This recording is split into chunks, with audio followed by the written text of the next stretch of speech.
عليك يا محمد صلى الله عليك يا محمد صلى الله عليك يا محمد صلى الله عليك يا محمد.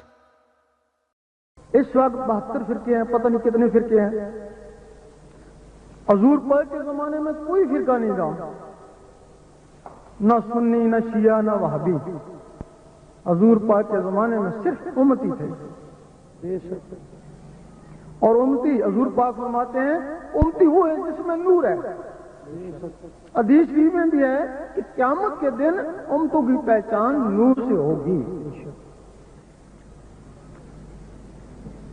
اب یا تو امتی تھے جن میں نور نہیں تھا، وہ منافق تھے، تو جو مسجدیں بھی چھوڑ کے چلے گئے تھے وہ خوارج تھے. اب وہ جو نور ہے وہ انسان کے جسم میں کیسے آتا ہے؟ ایک مسلمان ہے، ایک مومن ہے. مسلمان جو ہے وہ تسبیح سے اللہ اللہ کرتا ہے. جس طرح پتھر پتھر سے ٹکراتا ہے چنگاری اٹھتی ہے، اسی طرح جب اللہ اللہ سے ٹکراتا ہے تو نور بنتا ہے. لیکن وہ جو نور بنتا ہے وہ انگلیوں میں اندر تو نہیں جاتا ہے نا.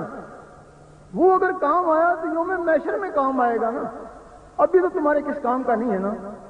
اسی طرح کی ایک تصویر تمہارے اندر چل رہی ہے، وہ تمہارا دل وہ بھی ٹک ٹک ٹک کر رہا ہے.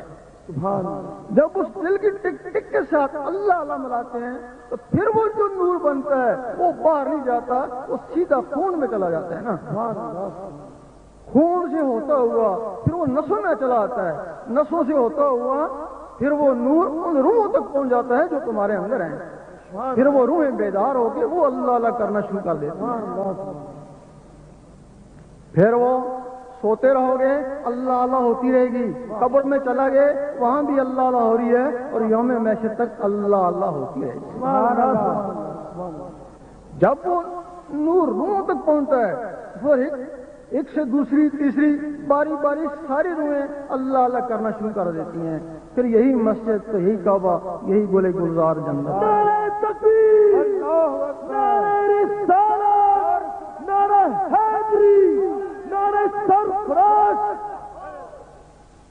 جب نس نس میں وہ نور جاتا ہے تو وہ جو نفس شیطان ہے وہ ناح میں بیٹھا ہوا ہے، وہ نور اس کو گھیر لیتا ہے. وہ نور کی گرمی سے، نور کی زیادتی سے وہ نفس وہ بھی پاک ہونا شروع ہو جاتا ہے. تو جب وہ پاک ہو جاتا ہے تو پھر وہ انسان مکمل ہی پاک ہو جاتا ہے.